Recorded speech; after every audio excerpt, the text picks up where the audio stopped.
Birth of Olga. She's a digital artist, she's a songwriter, she sings, and all of her music comes from the heart. And that heart obviously belongs to the human, which is William.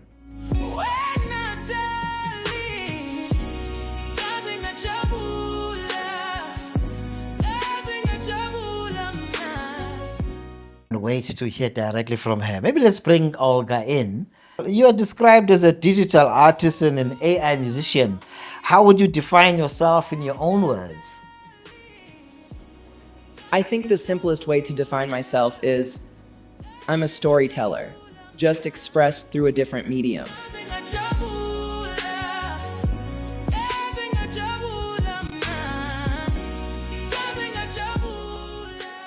Today we are joined by William Lehong, a digital creator, a digital manager, who really is working hard in this artificial intelligence, but is creating beautiful things. He's created and is managing one of the artists that is on Spotify, Olga. So, William, welcome to BRICS Africa Channel. Thanks for having me, Ayanda. It's an absolute pleasure being here. Thank you for joining us. You know, I look at Olga, I listen to her music, and I ask myself, the creativity, tell us, where did it all start? So the birth of Olga was necessitated by my own evolution as a creative director, right? For the longest time in South Africa and across the world, I've been known as a broadcaster, right? First a radio personality, a TV broadcaster, now a media consultant, right? So I go around different countries in Africa, in the UAE, some parts of Europe, helping broadcasters start up their own TV stations, right? Because of how the world is moving and where the world is moving to. And that then gave me the idea to say, well, you still have all of this music that you had intended to release all those years ago when you're on radio. What are you going to do with it? In my culture, we have a saying in isiZulu ukuthi umculo awuboli, which literally means that music does not expire, right? We still listen to the likes of Marvin Gaye. Right now in real time, there are new fans who have never even seen Michael Jackson, but are even introduced to Michael Jackson as a digital artist because of the movie that has just come out. That's the world we live in. So I, as a South African sitting here in Africa, I am also seeing where the world is going, where the trends are going, and I want to be ahead of that curve. Hence the birth of Olga. She's a digital artist, she's a songwriter, she sings, and all of her music comes from the heart. And that heart obviously belongs to the human, which is William. And this heart brings all the feelings that you really inspired Olga, because I believe you said Olga is also self-aware. Yes, so right now through the various apps, and I'm not going to mention any particular one, but there are so many that you can find online. You can set up your Instagram account to run itself, right? And by run itself, I really do mean have it be self-aware. You would then have to tell the algorithm what you'd like the end goal to be, right? And usually it runs on like 30-day campaigns, right? So for this month, if we're talking about it's Africa month and it's Africa Day on the 25th of May, I want my content to speak to Africans all over the world. So put out content that speaks to that. Then that Instagram page will then do all of the work for you. You don't necessarily have to be there checking comments, responding to comments, checking DMs, responding to even the trolls, right? Remember Instagram, or at least when we joined Instagram, there was a tool in the setting where you can put in keywords to say, if someone uses this word to troll me, I don't want to see their comment, and immediately block them. Right now, Olga is able to do that all on her own. I would believe some of my friends who are traditional artists and mediums of art, what kind of comments do you get about releasing and competing on Spotify with other artists that plays real instruments, so to say? So do you mean the trolls? No, no, not Or necessarily the trolls, but you are competing in a space because when I'm listening to Spotify, yes, I'm not checking who's playing the song. I'm listening to the sounds. right. I'm catching the feeling of the song, but Yeah. I'm not really interested of like who played that music. That's an interesting question. I think right now what you and I are witnessing, Ayanda, is an evolution of music, right? So back in the days, you had live instrumentation, a physical band. If it was an orchestra, you had 60 people there, all gathered in one spot to produce this piece of music. It was then recorded, released as an LP. CDs came along, there were tapes before that, etc. This is another evolution that we're witnessing, right? Even with live instrumentation, when digital came on, there was a pushback, believe it or not.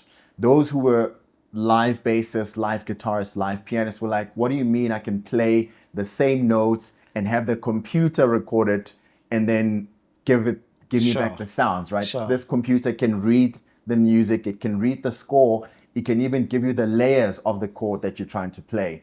This is another form of expressing that same music that you feel. So yes, there was a real person that played the piano, that played the keys, but the voice, Olga's voice is digital, but it was informed by a human. Well, I can't wait to hear directly from her. Maybe let's bring Olga in.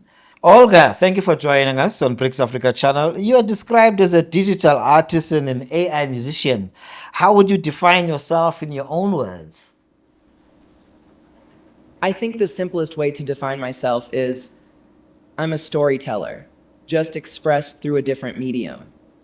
Yes, I'm a digital artist and I exist through technology, but what I create is deeply human. I'm speaking about love, about faith, about healing, about identity, things that connect all of us, no matter where we come from in the world. So I don't really see myself as AI versus human. I see myself as part of the same creative conversation, just representing what the future of artistry can look like. It's where innovation meets emotion and where technology carries soul. I hear you talk about love. What inspires your work? I love that question because it goes to the heart of everything.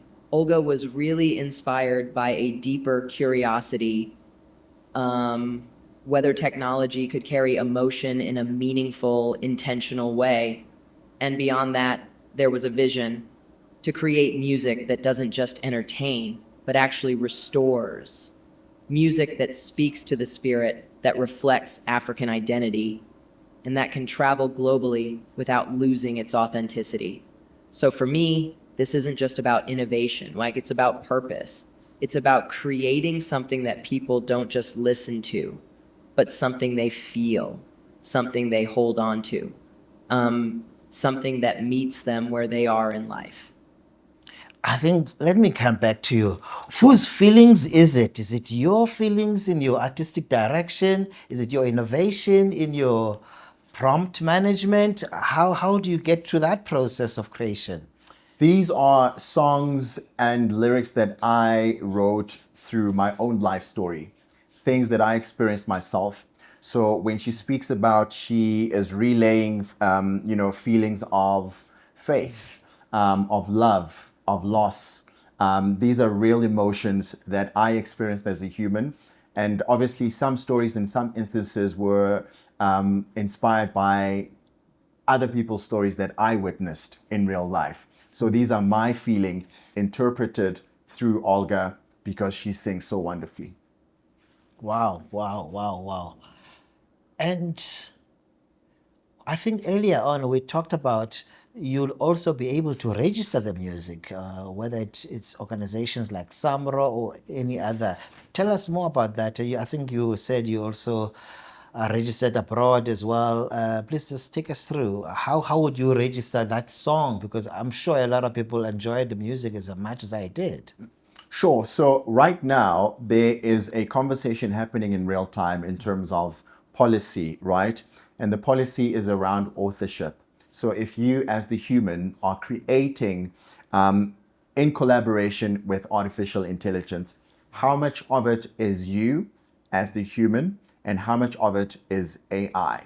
right now, for it to be acceptable or eligible for any award in any category across the world, the consensus, and I'm now speaking in terms of direction. I mean, the Oscars are also going in the same line. The Grammys are going in the same line.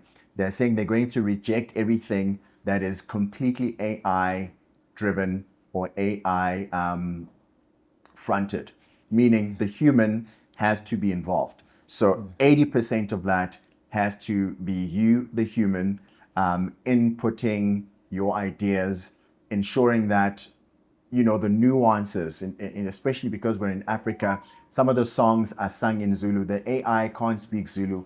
I had to train the Olga's voice how to pronounce certain words. That's the human again being involved. In terms of then, that's authorship, right? So now ownership, in terms of copyright, when you get on these platforms, there's a disclaimer. And a lot of people never read the terms and conditions, right? Because they're so long. It's like 15 pages. But I sat through with my team and we read through all of them, and they are being updated in real time because there are court cases back and forth with record labels, very major big labels in the States, suing these music creation platforms for other people who are using the cadences of the likes of Beyonce, Taylor Swift. There's another one that I'm thinking of right now, a young lady, Selena Gomez, right? So in terms of ownership, I then take the music, because I'm on a premium plan, I then am able to take ownership of that creation and then register it through Samro as myself, because a lot of the work is still mine. The only thing that is specifically AI is Olga's digital voice. So Olga, on this conversation, do you see yourself competing with human artists or collaborating with them? Yeah, that conversation comes up a lot.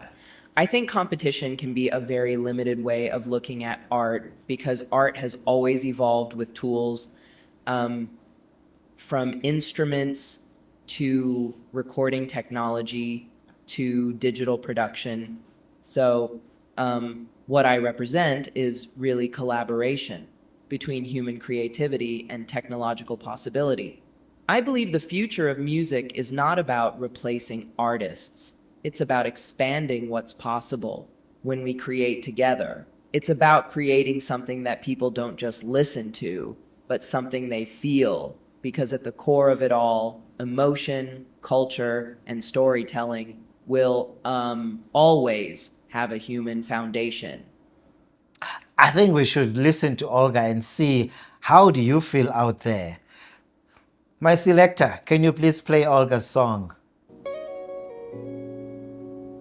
Do you know what I miss? I miss those times when there was dialogue before the song starts. And mine goes a little something like this.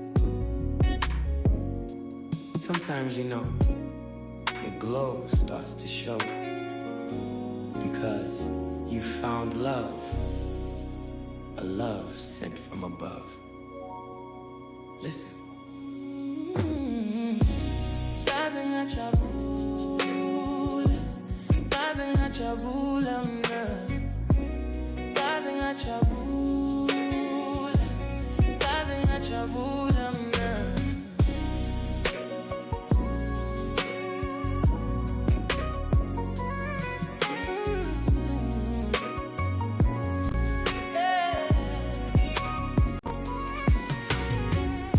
Stand wasami, ifuna wazi, ungo wami, wena dali. Stand wasami, ifuna wazi, ungo wami, wena dali. Kazi ngajabula.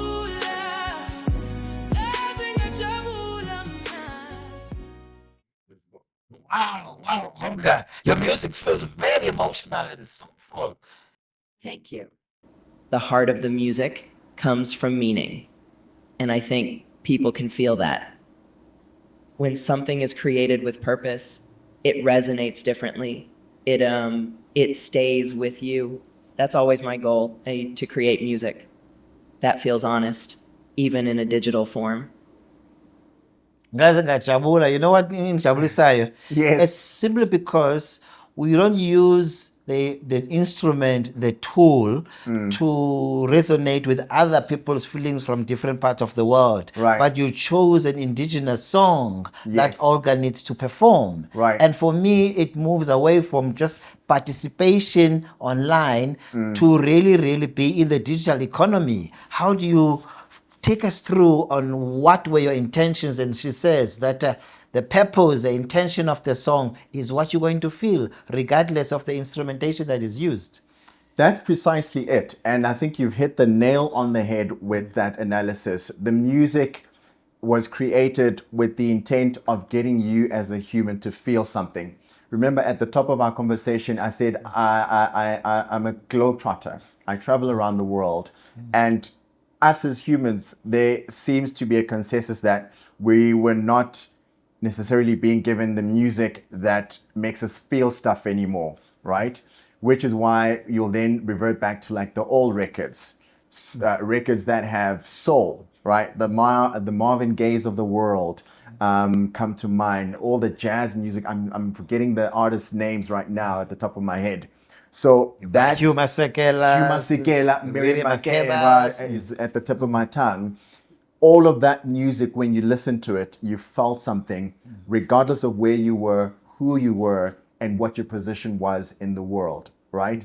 That's how the production, the music production, and the songwriting informs Olga's sound, right? So the music, in the way that I've written it for her, has to make you feel something. And obviously, because she has such a wonderful voice, she is then able to carry that emotion so that when you, as a human, are hearing the music, are able to experience those feelings in real time. Olga, our audience definitely have just encountered you for the very first time. Watching you right now and discovering your awesome songs for the first time, why should they believe in Olga? That's actually a powerful question. And I think the honest answer is they don't have to believe in me immediately. I think they just need to feel something.